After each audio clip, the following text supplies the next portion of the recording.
l'équilibre alimentaire au creux de votre main. Comment est-ce que vous pouvez doser vos aliments, vos portions que vous allez manger, grâce juste à votre main? Quel est le rapport avec votre main? Tout simplement, votre main, elle est proportionnelle à votre taille, à votre corpulence. Donc, votre main correspond approximativement à la quantité d'aliments que vous devez ingérer pour être en bonne santé. Donc pour faire simple, les protéines, que ce soit poisson, viande ou des protéines végétales, les protéines que vous devez manger, elles doivent tenir dans le creux de votre main. C'est la taille de votre paume.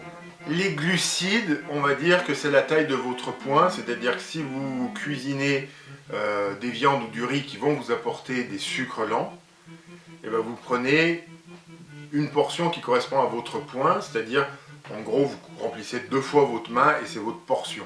Comme à chaque fois qu'on cuisine, c'est pareil pour le café, c'est pareil pour les pâtes, c'est pareil pour le riz, vous avez 2 poignées de main pour votre portion à vous, mais vous avez toujours une portion pour la machine.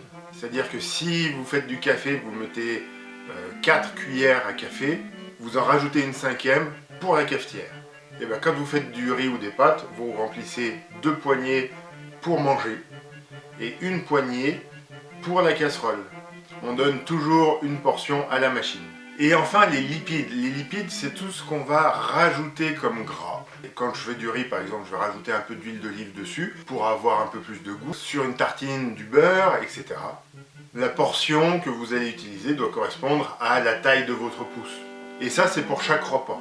Alors évidemment, c'est très approximatif, mais l'idée c'est que quand vous vous retrouvez devant votre gamelle, vous ne versiez pas tout le paquet de riz d'un coup, vous ne savez pas combien vous en mettez, et bien vous en mettez 2 poignées, plus une 3e pour la casserole. Et plus tard, on apprendra vraiment le fonctionnement des macronutriments, et donc à ce moment-là, on se penchera vraiment sur peser, compter les calories. Ça, ce sont des choses qu'on verra, mais plus tard. Pour l'instant, on va déjà commencer à prendre les bonnes habitudes qui sont de manger moins, surtout d'arrêter de manger trop. Évidemment, vous pouvez discuter dans les commentaires des proportions un peu plus précises, ou si vous avez d'autres trucs de ce genre-là sur comment calculer sans avoir à peser précisément, allez-y, n'hésitez pas. Et sinon, vous mettez une portion de lipides vers le haut, vous vous abonnez aux protéines, et vous partagez les glucides.